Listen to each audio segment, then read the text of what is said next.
my belief is that I can't tell you anything. There's no way I can teach you anything. All I can do is create an opportunity in which you might be able to learn for yourself. So I'll make this as interactive as possible, and you should feel free to interrupt and ask questions as we go along. I'll be getting you going on some of that too. So I am the Jay Forrester Professor at the Sloan School of Management, and it's a privilege to have some of my former students here. In addition, besides you, we have Frederick Johnson, and anybody else here who's an alum of the Sloan School? Just two. Okay. Well, my field is called system dynamics. And what I do is I teach and do research to help companies and other organizations develop their systems thinking skills, a theme that I believe is incredibly important today. And I got to tell you that as I go out and I work with the senior leadership of organizations in business all over the world, in government, in sustainability, which is one of my main research areas, people are concerned. What they tell me is, look, it's not just that we've got more problems than ever before, that everything is changing faster than ever before. Everybody knows that. What they tell you is, look, all of this is happening. All of our problems are getting more and more difficult, even though we've never had more tools and more information technology and more analytical frameworks to address these problems. We've never had better tools, but things still seem to be getting more and more difficult. And what's interesting is that the more thoughtful leaders, now they won't say this in public, but they will in a quiet moment when you really build a trusting relationship with them. The more thoughtful leaders will tell you that they wake up at 2 in the morning worried that it's not just that things are getting more difficult despite these tools and methods and analytical frameworks we have, but because of them. So to illustrate this phenomenon, I brought a photograph of one of the senior leaders that I've worked with. And well, here's the poor guy in his office. And I mean, he's just completely squeezed by pressures on all sides. He doesn't know what to do. Can't breathe. Getting claustrophobic. So what do you do in that situation? Well, it's obvious. You've got to take decisive action. Boom! And now things are getting much better, right? He can see out to the side. He can breathe a little better. But as you may suspect, there might be some unanticipated side effects. Now, this is actually quite an interesting picture. I think very realistic. So for one thing, what do you think happens in most organizations to this gentleman right about here, right about now? He gets promoted. Absolutely right. He solved the problem. He gets promoted, and you get to sit in the chair just in time for that. Now, the other thing that's interesting about this is a second ago I said, well, wait a minute, you know, there might be some unanticipated side effects. But if you think about it for a minute, there's really no such thing as side effects. No such thing. There's just effects. You make decisions, and your decisions have various effects. The ones you thought about in advance, and especially the ones that worked out well for you. Oh, that was my strategy all along. I'm a phenomenally great manager, and you should promote me and give me a big bonus. But everything else, especially things like this that feed back to bite you in the rear end, oh, that was a side effect. That wasn't my fault. That came from out there. Right? How many times have you heard this from your clients? Or perhaps you have a friend who's made such a statement. But there's really no such thing as side effects. You know, when people say these kinds of things, they're trying to protect their reputation. They're trying to persuade you that they're a great manager, and whatever bad outcomes arose, that wasn't their fault. But what they're actually revealing to you is not that. They're actually revealing how narrow and blinkered are their understandings of the world in which they're operating, what we call their mental models. And this leads to the phenomenon of policy resistance. And I'm sure you've seen this. Policy resistance is a situation in which people faced with a challenge implement the best action they can come up with, and it either doesn't work at all, just fails, or more insidiously, it works in the short run, but then the problem comes back. It comes back over there. It comes back later. It comes back in a different form. But it comes back, and it often comes back worse, more virulent than the original problem. This is an extremely common phenomenon, and there are many, many examples in the world of government, in the United States, which I know best, but all over the world. A good example in the United States would be healthcare. We've had decades of attempts to reform the healthcare system to lower per capita costs and improve access to care, and it's not working. We still have the highest healthcare costs in the world and nowhere near the best health for our citizens. 45 million people uninsured. Now this may change under the new bill, although it's being challenged in the court, so it's too soon to say. But 45 million people uninsured, which people from Europe just can't fathom how that's even possible. That means you don't have any health care unless you pay for it out of pocket or get charity. And we have growing epidemics of cancer and cardiovascular disease and obesity and diabetes that are lowering life expectancy. The United States is about 34th in the world in infant mortality and 32nd in the world in life expectancy, even though we spend twice as much per person on health care as any other nation. I can't think of any more important example of this phenomenon of policy resistance. People have tried for decades to solve this problem. It just keeps getting worse. But there are many, many other examples, from antibiotic resistance to pathogens to failed efforts to deregulate our financial markets and mergers and acquisitions, most of which fail and destroy value rather than generating the vaunted synergies that are supposed to create value, and on and on and on. This is not a new idea.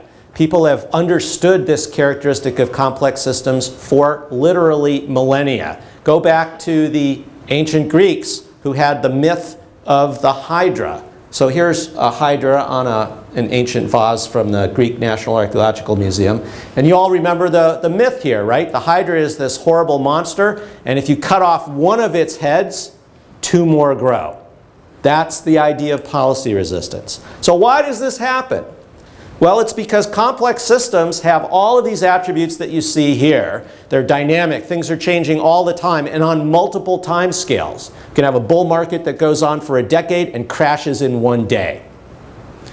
Everything's connected to everything else. There's feedback everywhere. These systems are nonlinear. They self-organize. They're adaptive and evolving. I don't need to go over this. I think most people today are fairly familiar with some of these concepts at least. The problem is that our mental models are not well suited to deal with a world of that kind of complexity. We tend not to see interaction and dynamics. We tend to think in linear, static, open loop frameworks. So let me give you an example.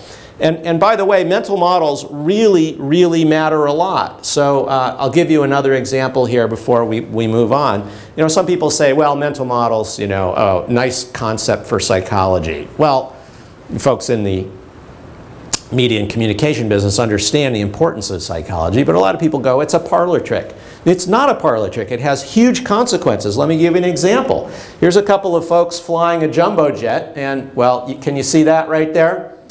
So the co-pilot leans over to the pilot and says, say, what's a mountain goat doing way up here in a cloud bank? Okay?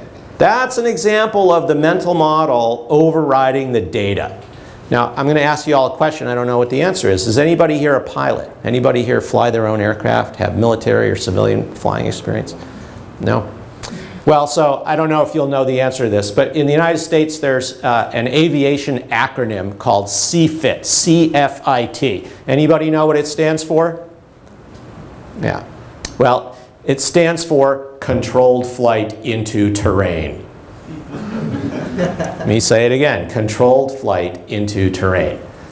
So, you know, you got to love the acronyms in the aviation business, right? It sounds pretty innocent, but what it is it's exactly this situation.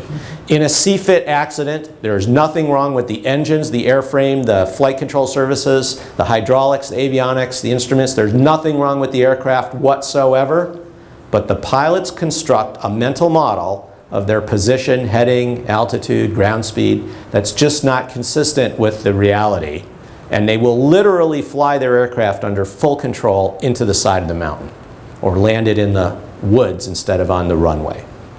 Now, flying is very safe. You don't all have to learn how to swim to get back home at the end of this week.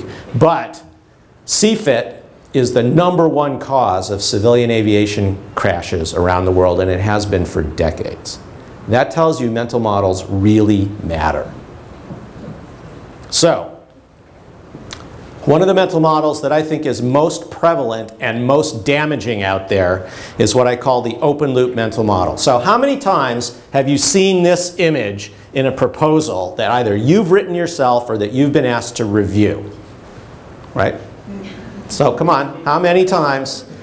Millions, right? Everybody here has done it. So this is the standard proposal story for how we're going to solve a problem. First, we figure out what our problem is, we get some data, we evaluate all alternatives, we're going to select a solution, and then we're going to implement the best one. So what's wrong with this? Well, a lot of my students who tend to be cracking wise will say, hey, you're a professor. You've never implemented anything in your life. So that's the problem. And of course I say, and you're going to be a consultant? So that's an important criticism. I got to tell you that most of my research is directly on the topic of implementation, and I'm going to talk about implementation a little bit this morning.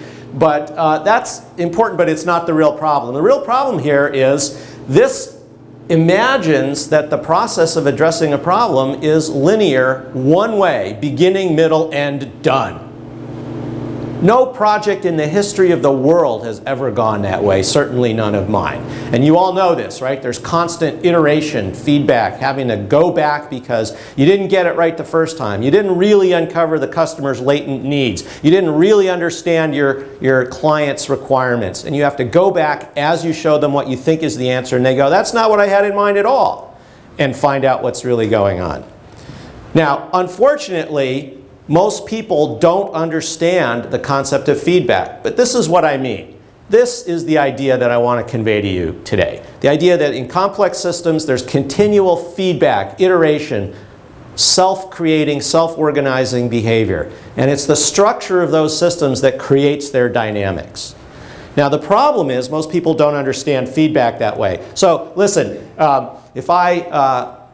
if one of your close colleagues comes to you at the end of the day and says, boy, I got some really, really important feedback from my boss today, what do they mean? What does that actually mean? This is a real question. This is the interactive part. So Frederick, you know, I'm your boss. At the end of the day, you go and get your friends and you say, let's go out for a beer because I really got some negative feedback today. What does that really mean? It means you did something wrong or you're getting... Yeah, absolutely. It means your boss kicked your butt today for doing something wrong, right? That's not what I mean by feedback. That's an important thing to understand that you've offended your boss in some fashion, but that's not what I mean. What I mean is this. So Dilbert, as usual, gets it right. In the business world, he says, feedback is a business term which refers to the joy of criticizing other people's work. This is one of the few genuine pleasures of your job, so you should milk it for all it's worth. That's what he meant. That's not what I mean. So here's an example, you know, thanks for reviewing my report. It's garbage. That's not what I mean. What I mean is this. Now let me make it a little more formal for you. Right? So a lot of people think the world is open loop like this. That I have my goals, I know what I want more market share, say, for my company, and I'm going to hire you guys to help me with the campaigns to do that. I'm going to make appropriate decisions, and that's going to lead to an improvement in the situation. The environment here is the business environment, although it could include the natural world too. That's not how it works. I cannot know what the right decisions are just by knowing what I want, where I want to be. I also have to know where I am. So I'll give you a very simple example. I'm a bicycle commuter. I ride my bicycle every day from my house to MIT. And every morning as I'm going there, I've got to keep my bicycle on the right-hand side of the path. So how do I do that? So I know I need to keep it on the right-hand side of the path, but knowing that isn't enough. I have to know where I am. I have to have a feedback loop. And you all know how this works from biking or driving. You're constantly making adjustments to the steering direction through the handlebars or the steering wheel to keep your bike headed towards where it needs to be. So if I'm too far to the left, without even having to think about it, I turn the bars to the right and I go back where I need to be. Continual adjustment, continual feedback. That's feedback, not I'm kicking your butt because I didn't like what you did. It's not feedback until you change your behavior based on my having kicked your butt. Then it's feedback. Then you've closed the loop. Exactly. Now, if the world was that simple, it would be just as easy to guide your business as it is to ride your bicycle. But it's not. So why? Well, here we are trying to manage the system by monitoring where we are compared to where we want to be. But wait a minute, you know, our mental models are limited and partial, so we don't really understand the whole system in which we're operating. And so some of our decisions feed back in ways we did not anticipate, those so-called side effects. And they usually feed back in ways that are opposite to your intention, undermining your goals. Now, much more interesting, you're not alone. You're not the only actor out there. You've got all the other actors in the system, your customers, your competitors, the suppliers, the financial markets, the regulators, the labor market, all those other actors out there, and they all have their own goals, but we all share the same world. So whenever you pull the world closer to your goals, you're almost certainly pulling it farther away from your competitors' goals. And they're not just going to sit there. They're going to take compensatory action. So for example, you want to gain market share. How can you do it? It's a real question. How do you do it? Right. So the first answer in this room should be a new ad campaign, right? But you may also recommend to your client that they cut their prices, introduce new products more aggressively, maybe buy some of their rivals and buy market share. There's a variety of things you can do. Well, if your competitors were just stones, that would work. But they're not. They have every single one of those options available to them as well. And that will lead to an advertising war or a price war, which might destroy profitability for everybody and not move the market share needle one bit. Now, of course, an advertising war is good for business for you guys, but that's a different question. They're going to react. Now, they also have limited mental models, and that means that some of their decisions are going to create so-called side effects. Now, this is getting a little bit more complicated.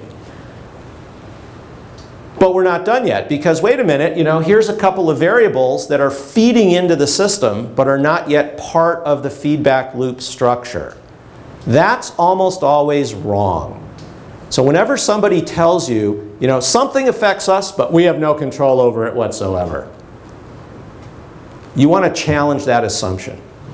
So in this case, it's the goals. It could be anything, but in this case, it's the goals. Well, so many of you, how many of you are actually in a sales position where you have to go out and sell? Great. So do you have a quarterly or monthly or annual quota that you have to hit?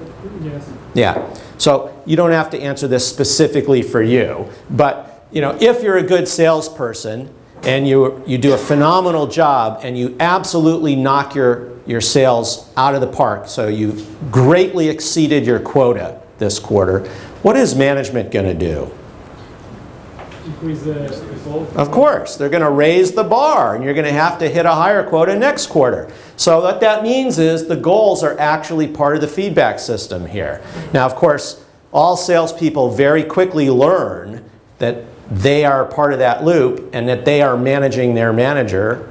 And of course, what can you do? Now, I won't embarrass anybody, but what people have told me is that they have friends who solve this problem of not getting their quota raised by sandbagging, by taking firm contracts that they've got and withholding them until the end of the reporting period and then putting them in the system. I know none of you have ever done that, but that's one of the things that can happen. What I'm telling you is the general point is you want to challenge the boundaries of your mental models and try to make the things that you might think are just out there and affecting you, but over which you have no control, understand how they actually are changing in response to your actions. Now, to make this even more complicated, there could be long time delays in any one of these links. That's not going to be an easy system to figure out just by intuition what it is that you ought to do. Now, to make this even worse, when we try to challenge people's mental models, they don't like it. You know, you can't go up to someone and say, Frederick, your mental model of this situation is really atrocious. Let me tell you how it really works, and expect that he's going to learn. That's not going to happen. So we have all this complexity out there that people don't recognize, that they don't understand, that they need help with, but you can't tell them. This creates what I call the implementation paradox, and basically what it is the greatest potential you're going to have when you're applying these tools is when you overturn the most deeply embedded mental models that are so deeply embedded people don't even realize that they're models. They just think they know the truth. And if you disagree with them, you're wrong, you're an idiot, you're out to get me, or you're working some private agenda. And if I directly challenge their mental model, they're going to get very defensive. So, what's the solution? Well, I can't tell the answer. Instead, all I can do is create a learning opportunity, create an environment in which the clients, meaning anybody whose thinking and behavior needs to change in order for things to get better, I've got to create an opportunity for them to be an active participant in the modeling process, in the systems thinking process. So that's the philosophy. Let me give you the example for today. I'm going to talk about GM OnStar. So how many of you know what OnStar is? Oh, not so many. That's because they don't have it in Europe quite yet. It's coming. And of course this is not a US audience, but who has a General Motors vehicle? 1, 2, okay, 3. I got to tell you, even when I give this talk in the United States, it's the same 2 or 3 hands. The difference is everybody's heard of OnStar in the United States. 98% of the hands will go up, but only 2 or 3 of the hands will go up when I say who's got a GM vehicle. That's part of the problem. Now, I don't know if you've ever had General Motors or their other affiliate car companies as clients, but this is a tough case. I mean, this company just went bankrupt last year. This company has lost so much market share, it would populate many small countries if they could capture that. I mean, it's just incredible how tough this industry is, and GM being the high cost. And my friends at GM aren't going to like this on the videotape, but quite frankly, they have been the poster child for what's wrong with the American auto industry. Now, it's a great company in many ways. I'm going to show you some terrific work that they've done. But this is a hard case. So the work I'm going to share with you this morning is not my work. It was done by some of my colleagues. So I'm very pleased to be able to share it with you. And it's prize-winning work, as you can see here. Let me tell you about the cast of characters. So Vince Baraba is now retired, but at the time this work was done, he was the head of strategy for all of GM. Now, he's a very interesting guy. He actually had a career in government before coming to GM. He was the director of the United States Census Bureau under 2 different presidents, 1 from each party.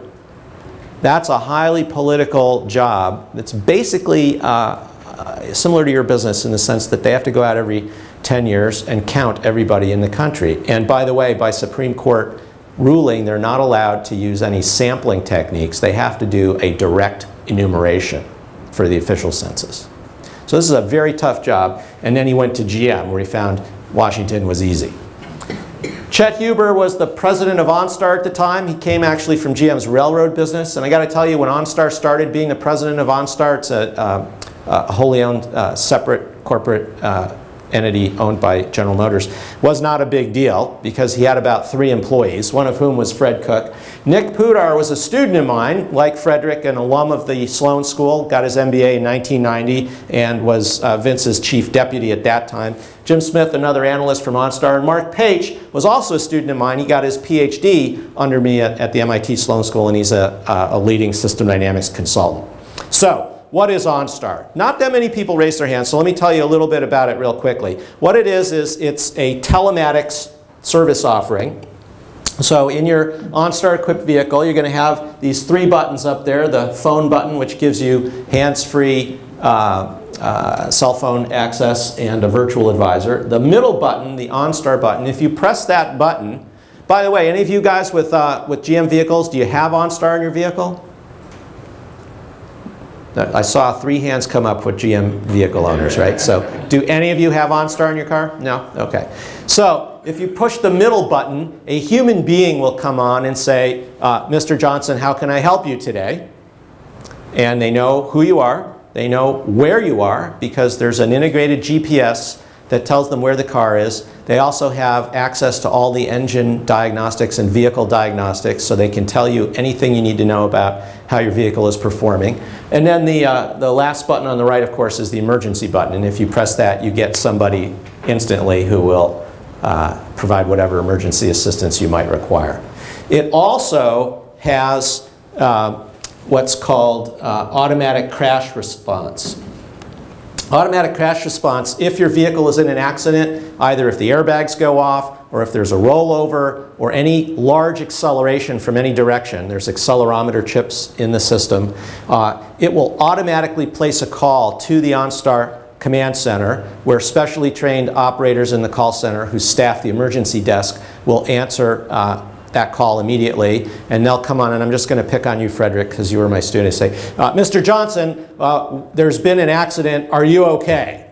And if you say, no, we need help, or if you don't answer, they can get emergency services to you, and they can do it faster than any other way. And there's two reasons for that. The first reason is your cell phone could be God knows where after an accident, and you may be in no condition to find it. It's probably not within your reach because it flew out of your hands or out of the cup holder you put it in, and it's probably broken, but you might be unconscious or injured as well. So that's one reason. Your cell phone isn't going to be helpful to you. The second reason is, in the United States, if you call 911 from your cell phone, even though there's a GPS chip in your phone, that call is probably not going to go to the emergency responders that are closest to you.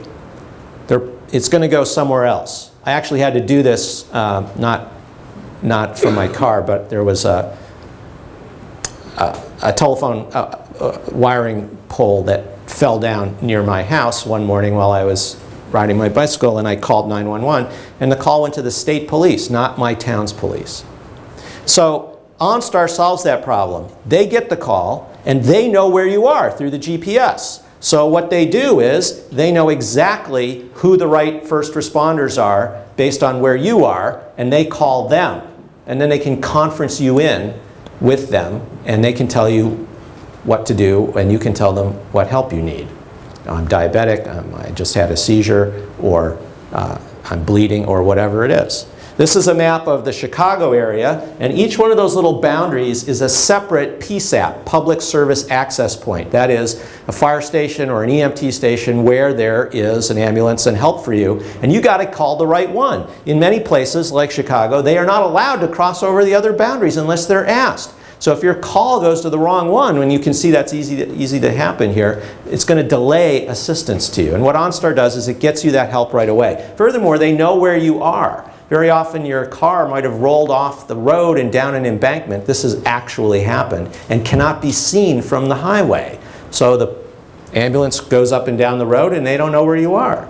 Well, with OnStar, they know exactly where the car is. They can direct them exactly the right space, and remotely they can flash the lights and honk the horn so you can be found quickly. So safety and security are a huge aspect of the features of this system, but there are many others, and you can see some of them here. I know it's a little hard to read, but these are all the services that you get in the basic plan, which is quite inexpensive. So crash response, emergency services, vehicle diagnostics. You hear a funny noise or the engine light comes on, and you can call OnStar, push the button. They'll upload all the diagnostics, and they'll tell you whether it's a real problem, whether you just need to bring it into the service place next time you have the opportunity, or whether it's really not a big problem at all, and you can keep driving to where you're going. Hands-free calling from inside the car, turn-by-turn navigation, stolen vehicle assistance. They know where your car is through the GPS, so your car gets jacked, they know where it is, and they can then direct the police to find it. They can remotely unlock your doors. Now, how many of you have ever locked yourself out of your car? Frederick has. So, you know, a few of you, right? So you call them on your pocket phone and give them your password, and they'll unlock your car doors for you. If you've lost your car, for example, at the football game, and you don't remember where it's parked, they can flash the lights and honk the horn and you find your car for you, etc. Roadside assistance, crisis assist, etc. And if you get the the higher grade plan, you've got concierge services, so you can push the button and ask them for any kind of assistance you want. So a sales representative coming into a town late at night, they didn't expect to be there, they can push the button and say, I need a hotel for the night. They will book it for you. And by the way, when they do that, they get a commission from the hotel for doing that. And then they'll make a reservation for you at the restaurant of your choice. Oh, I'd love to have Italian tonight, or I'd love to have French food, or whatever it is. Or where's the nearest Wendy's, whatever you want. And they'll tell you where it is. So there's a variety of other services that are out there that are very interesting, including variable rate insurance, which because they know where you are and how much you're driving, if you're willing to give them that information, and you don't have to, but if you're willing to give them how many miles you drive every month, that's all. Not when you're driving, not where you're driving, not how fast you're cornering, just how many miles you drive every month. They can give you a huge discount on your insurance. Stolen vehicle slowdown. If your car is stolen, instead of that high-speed chase that's captured by the helicopters in Los Angeles and is the entertainment for millions of people on television, and which, to be serious for a minute, causes a lot of fatalities, either because the thief is hitting civilians and pedestrians, or the police do. Now that doesn't need to happen. What happens instead is they identify the stolen vehicle that's involved in the high-speed chase. The police will call OnStar in with the license plate. OnStar will flash the side parking lights so they know it's the correct vehicle. And then they just disable the throttle. All the other controls work. Brakes work, steering works. It just doesn't go. It just cruises gently to it, glides to a stop, and those people are arrested. It's a phenomenally great thing. Then they can remotely block the ignition so the car can't be started up again. You can download your destination on your home computer onto Google Maps, and then it ports over automatically to the vehicle, preloaded. You can control your Chevy Volt through your smartphone, and there's a lot of new services coming along. So it's a phenomenal system, and extremely expensive to develop and maintain. It costs a lot of money to create that database. They have to update it 4 times a year because the country keeps changing. And it's a very expensive service to be able to provide. In addition, here's the command center. This is in the Renaissance Center in Detroit, GM headquarters. I've been there. It looks very much like the command centers you'll see in the Pentagon or FEMA. And they're monitoring everything that's going on in the country, what's happening with the system, what the news is, where are there weather disasters or wildfires or whatever's going on. And they can actually proactively alert OnStar drivers that there's a hazard where they are and they should avoid it. This is all very, very expensive to do. By the way, it's useful for public service as well. This is a map showing the location of the calls that came into OnStar during the evacuation of Houston during Hurricane Rita in 2005. Every blue dot is where somebody was when they pushed the OnStar button for some sort of assistance. And the red ones are where people pushed the button, the emergency button, for some sort of assistance. FEMA, Federal Emergency Management Agency, is working, and Centers for Disease Control is working with OnStar to be able to use these data to give them real-time information on trouble spots during disasters and evacuations, which they can't get any other way right now, notwithstanding the prevalence of social media, Twitter, location services on your cell phones. Other things that it can do, every month if you sign up, it'll send you an email with the status of your car. Is the oil good? Are the tires properly inflated? When do you have to go in for service? This is an extremely valuable service. And behind the scenes, it's giving GM enormously valuable data on the performance of their vehicles. Early detection of defects or other issues that might lead to warranty claims or even recalls that they can then fix much faster than ever before. Destination download I described. This is data, market research data that they can collect from OnStar drivers. In this case, they're using it to optimize decisions for the design of the Chevy Volt. So what they're able to do with this is figure out what fraction of people are driving a certain number of miles every day, and then figure out how much battery life they need in the Volt so that say 90% of those people can get to their job and home every day and maybe to the supermarket without having to worry about going off the battery and onto the gasoline engine. And you can control all that from your smartphone. Okay, so phenomenal service, but it didn't start out this way. In fact, it started out in the mid-90s as an analog cell phone based system that was available only as an aftermarket dealer installed option on high-end Cadillacs. So here you've got a 1995 Cadillac Sedan DeVille, it's the kind of car it would have been installed on.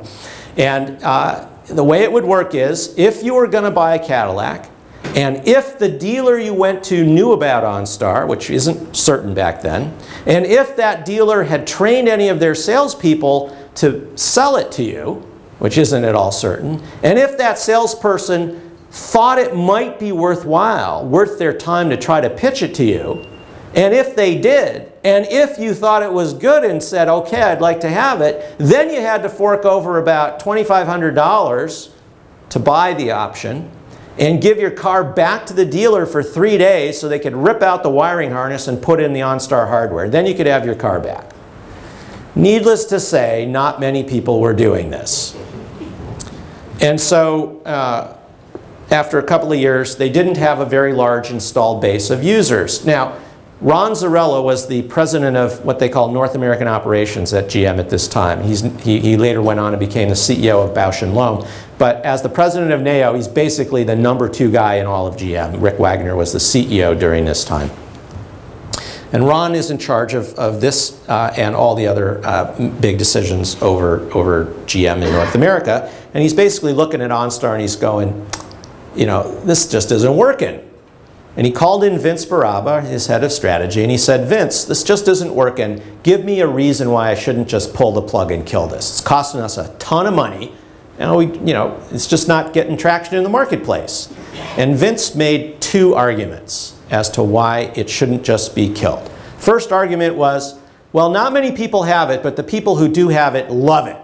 The market research showed that they just were thrilled with it, even though back then in the mid-90s it was analog cell phone.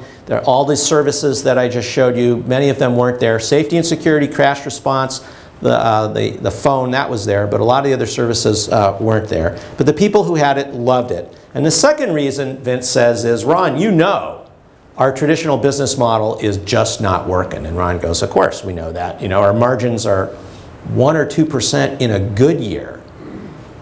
And we can't make any money during bad years. We lose billions of dollars. And so Vince said, yeah, so we basically got to get out of the car business and into a service business. So how would that work? Well, so here what you see is the installed base of General Motors vehicles on the North American roads that are still owned by their original purchaser. So Frederick and his brand new Cadillac, or you and your brand new Chevrolet, okay? It's increased by retail sales. Let's leave fleet and corporate sales out of it. And then people trade them in, and now it's still on the road but not being driven by the first owner. Back when this was being done, General Motors was selling about 4 million units a year into the North American retail market. If the average person is keeping their car for 5 years, how many GM vehicles are in that bucket of GM vehicles being driven by their original owner? How many? 20 million. How much revenue did General Motors get from those 20 million units on the road? 0. Well, if you bought your car with a loan or had a lease, you made that payment. But that was just stretching out the payment for the car over time. And there's parts and service, but basically 0. Billions of minutes of cell phone calls were made from those cars every year. How much of that did GM get? 0. How much of the insurance did they get? Practically nothing. They had a small subscale insurance company I'm going to talk about. But what would the impact be? Well, imagine you could do this, 20 million times 500 a year. That's 10 billion a year in incremental revenue. That's practically nothing for GM. During this period, their top line, their sales are $180 to $200 billion a year. So that's really not much of a contribution to the top line. But the margin on services is enormous compared to the margin on selling new cars. These services are very profitable. Perhaps, let's imagine, a 20% margin. Now you may think that's not realistic. Fine, cut the number in half. But that would be an incremental net income of $2 billion a year. Now, what does that do to General Motors' market value? Well, during this period, General Motors was trading at an average price-earnings ratio of 6 to 12. Now, the stock market in the United States was trading at about 15. So GM was already out of favor as a stock, trading at a substantial discount in terms of their earnings. But let's just assume that that price-earnings ratio holds. What does that $2 billion a year do to market value? Well, it's an incremental 12 to 24 billion in General Motors market value. Now, like I say, you don't like my numbers? Fine, cut them in half. 6 billion in incremental market value. That's a huge deal. How do I know? Well, in September 2008, before GM filed for Chapter 11 bankruptcy, their total market cap is only $6.5 billion. This is a huge, huge opportunity. And so what Zarella said is, all right, Vince, I'm going to give you 60 days or whatever it was to see if you can come up with a strategy for OnStar that's going to make it worth saving.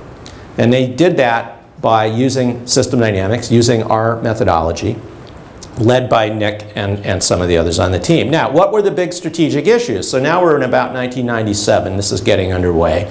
And they've got two big issues. First one is this a car option or is it a service business? Now, what do you think the right answer is? Okay, here's the deal. You got to vote, so you got to raise your hand for one of these two options. No abstentions allowed. So how many for it's an option? How many for it's a service business? Yeah. So what do you think the thinking was in the room in 1997? Option. Why? Yeah. We're a car company. We're not a service business. We don't know anything about being in the service business. We're not AT&T. We're not Verizon. We're not your bank, thank goodness. We don't know anything about service business. What we do know is how to price options. We're really good at that. So we're going to, figure out how to price it using standard market research tools, and it'll be just like buying a sunroof. No problem. Now, if you do go down the service business route, you still have a couple of big choices. Is it going to be an evolutionary strategy or a revolutionary strategy? So what do I mean? Well, when they talked about this issue, the conversation went something like this. You want us to get into the service business. We don't know anything about it. We better go really slow. That would be evolutionary. So what evolutionary means is we're going to introduce it very gradually. We're going to start with those high-end Cadillacs, and then maybe after we've learned how to do it well, we'll roll it out onto the Buicks, and then down the value ladder until eventually maybe we'll think about putting it on Chevrolet. We're going to price it high to extract the maximum willingness to pay from these affluent customers. We're not going to market it aggressively, and we're not going to get out there and seek alliances with third parties who might provide content for us. Okay? That's evolutionary. Revolutionary says no. Get it out there as fast as possible on the entire product line. Even the cheapest Chevrolet should have OnStar as fast as possible. Price it really low so everybody will take it, market the heck out of it, and aggressively go out there and seek alliances with third parties who could provide content through the system into the vehicle for these customers. Now, what do you think the thinking was in the room about those choices? So again, you got to vote. How many for evolutionary? We don't know anything about it. We better go slow, learn by doing, so we don't blow $1 billion or $3. How many for that? How many for revolutionary? It's about 50-50. Actually, I think evolutionary is slightly in the majority here. So now how are you going to resolve these issues? Remember, this is a business that does not exist. GM is the first entrant to this market. There are no other telematics systems out there at all during this time. They're creating a market that doesn't exist. You cannot go to prior market research. You cannot go to analogous products. You cannot go and find out any revealed preference data. It is not out there. You can maybe get some stated preference data, but we all know what that means. So how are you going to do this? So here's the process that they use. They call it the dialogue decision process. And this is the process they use for modeling. Now, this is a very different picture than that open loop one-way picture I showed you at the beginning. Because here what you've got is continual feedback between two groups. the project team, so that's Nick and Mark and Smith and some of the others who are doing the modeling. And then the decision board, these are the top people. So that's Rick Wagner, the CEO, Ron Zarella, the president of NAO, the CFO, the heads of the car brands, the chief of engineering, product development, and Vince Baraba. These are the people who make the decisions. They control the resources. They have to be part of the modeling process in a meaningful way or nothing can change. Their mental models have to change. But they're too busy and don't have the skills to do the modeling and analysis. So you create this process that's highly iterative and takes a lot of their time. A lot of their time. So you have to be delivering value in every meeting, and they're able to do that by getting their models going right away. Now I'm going to gloss some things here so we can move on, but let me show you what's in the model. And the slides are going to get a little small, so you guys in the back, you may need to come up a little bit. So here's that picture that I kind of showed you at the beginning. There's the installed base, only now it's the installed base of OnStar equipped vehicles. Okay? And it's filled up every time GM sells a vehicle that's got OnStar. And it's drained every time an OnStar customer turns off their service and stops paying for it. The car is still on the road, but they're not purchasing the service anymore. Okay?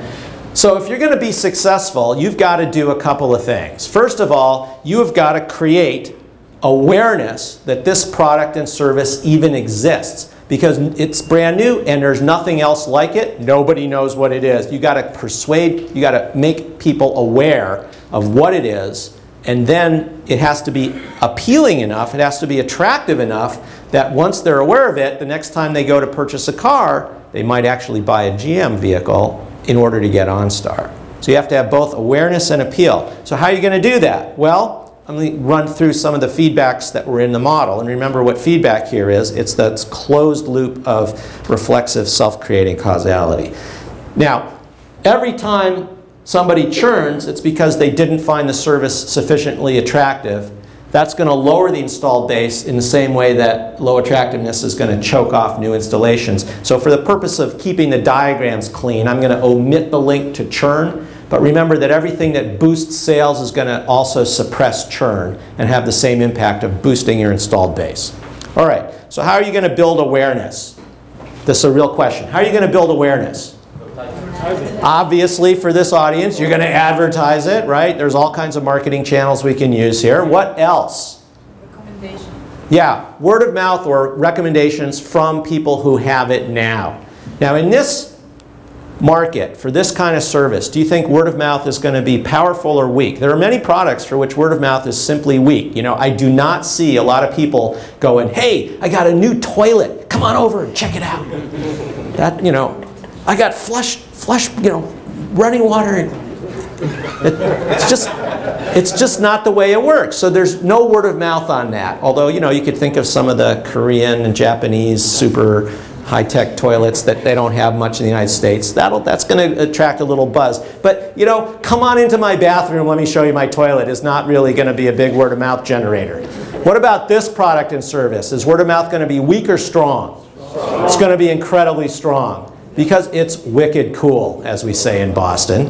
And it's easy to demonstrate. It's got all the attributes that Rogers talks about that make for good innovation diffusion. It's easy to demonstrate. The impact of it is highly salient. It's highly trialable, etc. In fact, what they found out at the beginning in the first couple of years of OnStar, take off my jacket here.